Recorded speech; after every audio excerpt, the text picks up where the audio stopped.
गंगे उनिया तो कोनो खबर एखोनो नो पत्ता के ना कोनो पत्ता बना होला थाना कथा चला हुई लेना हाँ हाँ उनको को मेंदा एमो हुई काने तो हाँ ए बे इने को आर बांग लाग ना कासे कथा और मिटन नवाना दिन रे नवाना वीडियो खoj आपे सनाम कुन से गुना ताम द्रामे पिया या नो भोजपुरी यूट्यूब चैनल रे मोस्ट वेलकम मेना साउते गुण मान सराव और लसाड़े गोर जोहार मेना तो यार कते को जैसे कि आपे इन नवा वीडियो रे ले से बोले बंगाल पनोत रेन गी पश्चिम बर्धमान रेन मिटन मई बिटी तिरले हपन ना निखोज रे मेनाय ताबुना 16 तारीख को जहां दो nyutum kan taya Manju Hembrom बुझा तापे तो उनी मंजू हेम्ब्रम रेन जहां ओड़ा हर मेना को आयो बाबा मेना को नुकु नेतों अड़ी चिंता रे मेना को अड़ीते चंचल रे मेना को अड़ीते दुख रे मेना को कारण ए खातिर ते उनी मंजू हेम्ब्रम मई बिटी तिरले हपन नित हरिते बांगे ᱧᱟᱢᱟ अड़ीते कष्ट को बुझे कना तो नोवा को व्यापार तेगी आयरन जहां बाबा कनाय उनी साथे मी बार कथा इन रपोड़ कना और आयरन बाबा उनी मंजू हेम्ब्रम बारेते चेत चेत कोई मेनदा सानाम किछु अबु नोवा वीडियो माध्यम ते आपे पे बड़ाई दरिया से अबु बन बड़ाई दरिया तो वीडियो रे कंटिन्यू तहन तो मुझे हिया तो उनपे तबे ना पे वीडियो दे और है जहां गाती को नवा के तहना चैनल रे अवश्य जो तो उनपे लाइक तो उनपे कमेंट उनपे और वीडियो दो शेयर तो उनपे ताकि एटा हर और एटा नवा नवा जहां हर मेना को नेल दरिया मा और को बड़ाई दरिया मा तो चलो एनखन को बिलम मा कता नवा वीडियो बन एतो काल तो कते को जस्ती कथा बांग रोड कते मेन मुद्दा ना बन कथा लेनी तो कथा दो नवा कना कते को बांग मा बड़ाय कना नोंका गे जहां कुडन आय बाबा कना सुनील हेम्ब्रम उनी नोंका लई चुदा जे थाना रे उनी मंजू हेम्ब्रम नितुम ते जीडी मा को जीडी का गया और जीडी को ऑल के गया मेनखान उनको जहां पुलिस प्रशासन कना को काक्सा थाना रेन उनको नेतों को मेने कना आले दो तलासी जारी रेगी मेना तलेया आलुम आंग बका से आलुम छाटपटा नवा कथा को मेताय कना तबे तिना गान को कमीदा बांग को कमीदा ना दो बांगुल ले दड़ी कना एनखान उनी कुड़ी रेन आय बाबा जहां का लय दिया और जहां का अंजम कदा इहो सरीगी उना अंजम कदा दुख इन इकौ केदा एई खातिर ते जे बोले अबु संताल हपन दो बांग को गाराजो बुन कना आदो कना बुन जहां करे बुन खय क्षति कना असुविधा दुर्घटना घटा कान दोना एनखान अबु चेतन ते पुलिस प्रशासन हर ठीक मतो बांग को मेल तुरा कना जहां का कथा बतरा अंजम केदा तो ओना गिन मेना पहिल रे उनी जहां कुड़ी रेन आय बाबा सुनील हेम्ब्रम कनाय उनिया कथा के मी बार कथा फोन तेलिन रोपड़ लेना अलिया वॉइस कॉल जहां कना पहिल ओना बुन अंजम पाला ओना तमना बुन कथा कना ठीक गया हेलो हाँ हेलो गंगे जोहार की हां जोहार गंगे ओ मेने कना इन दो मालदा खनाय मेना बुझियो से अच्छा अच्छा मेने कना जे जहां उनी मंजू हेम्ब्रम दो आमरन मईबिटी कान गया तो हां मैं बिटी कानी इलेन गे तबे उनी मंजू मुर्मुआ खबर चेक लेका नतों नुई नाम रुवार किदिया पे से चेक लेका बांग गंगे उनिया तो कोनो खबर एखोनो नो पत्ता के ना कोनो पत्ता बना होला थाना कथा चला हुई लेना हाँ हाँ उनको को मेंदा एमो हुई काने तो हाँ ए बे इने को आर बांग लाग ना कासे कथा बा थाना रे उनी हां कंप्लेन दार्ज तना कथा तहे कना तो ओना पे दार्ज बड़ाव का सवांगा हां जतो दाज हुई कान गया अच्छा अच्छा तो तीना दिन हुईना ताहले निखोज कते 16 तारीख रे आर कना बांग हां 16 तारीख ओना चतान ते वीडियो इन बनाव का बुझे से अच्छा साथे कोड़ा को हो बनाव ओना इन मेताव का को तो बनाव बड़ाव का गया को मा जगह रे पासनाव कान गया तो नवा गे आशा तहन कना नवा वीडियो होते ते जदी जहां जदी को नेल नाम लेखा एनखान ना को खबर को अवश्य आमा फोन नंबर एम हुई कना ठीक है आदो ओना गे बोले थाना सपोर्ट खद मा कोनो सपोर्ट के बांग बुझे कना खिली को मेंदा जे नेल दले हां इंडे के लास थाना को सपोर्ट बापे नाम दा बा एक बार बांग खिली ले नाम दो हे आले ले छिंद्रा दी कान अच्छा आपे ओना थाना दो से चला पड़ा कना करसा हां काक्सा थाना बर्धमान थाना जिला अच्छा अच्छा अच्छा अच्छा सरीगी गंके अड़ी दुख रना कथा नवा दो जे बोले जहां कम लई केदा और पुलिस प्रशासन बाको में लुतुर कना नवा दो अड़ी दुख रना कथा कन गया नवा दो तो नवा को चेतान ते आम ओना आपे ओना नखा रे मंझी परगना महल मेना को की मंझी परगाना बहल मेना को गया उनको तरफ उनको 5-6 जन होला को चला दलेदा मेन को दफाय कना ले तो हां हां अदो बिस्वड़ वाले चला दलेदा अदो जतो मंझी परगाना मी बार हड़ को चला ना संगी दो बांग हां अदो को मेंदा ठीक गया पूजे नय तो पूजे पड़ा कना पूजे धरी बो फेका लगे पूजे परे एक्शन बो हताव आंदोलन बो लटवा जदी इन मध्य बाको नाम जहां का लखाय खबर हाँ हाँ हाँ सरीगी गंके अड़ी दुख रना कथा कना नवा दो कारण हुई कना आले जहां यूट्यूबर को मेना लिया रोस्टार से न्यूज़ रिपोर्टर वाला मेना दिया आले दो ना पासना दो भाली मतन दिगिले पासना कना ए खातिर ते जेमन उनी मई बिटी मंजू हेम्ब्रम जेमन नाम रुवाड़ो मा बुझे से हां से मत कान जी ना लगे चिंता अच्छा अच्छा आदो ताले कोड़ा कुड़ी दो तीन मेना को ताबे ना बेन दो कुड़ा कुड़ी तो पिया गी कुड़ी ओ पिया गे कुड़ी मेना को उनी गे लटुई चलन मंजू हेम्ब्रम दो माने लटुई कना हां अच्छा अच्छा सरीगे अड़ी दुख रना कथा कना नवा दो और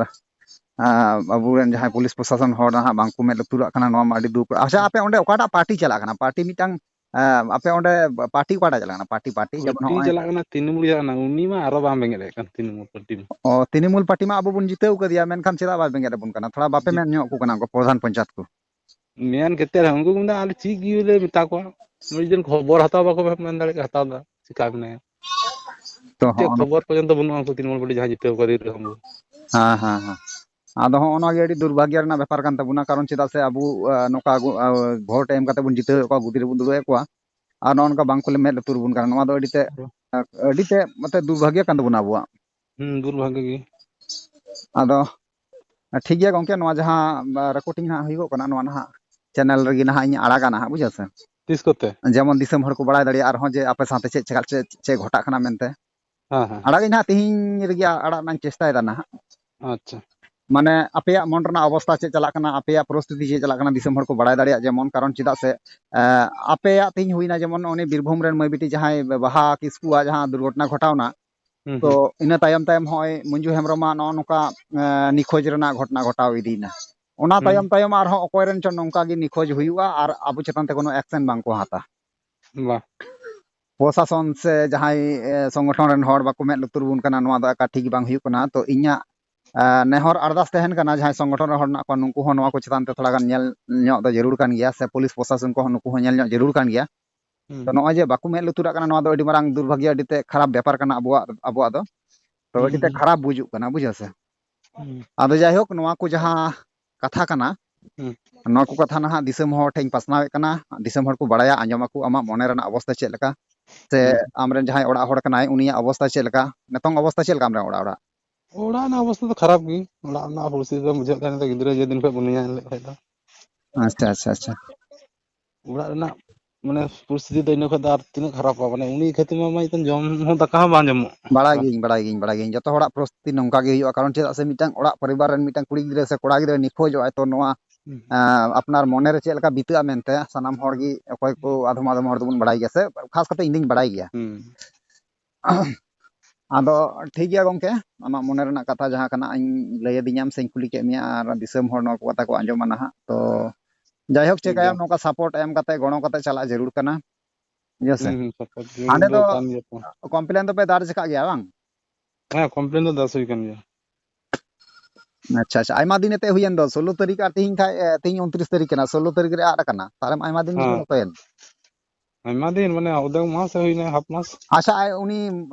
आमरन जहां मई बिटी मंजू हेमरम उनी रन जहां गाती कुड़ी को बनु को अंकुटे खोज हता लगा केदा गोटा गोटा गति कुड़ी जतो ठे ओकाटा बाकी दो बनुआ अच्छा अच्छा अच्छा अच्छा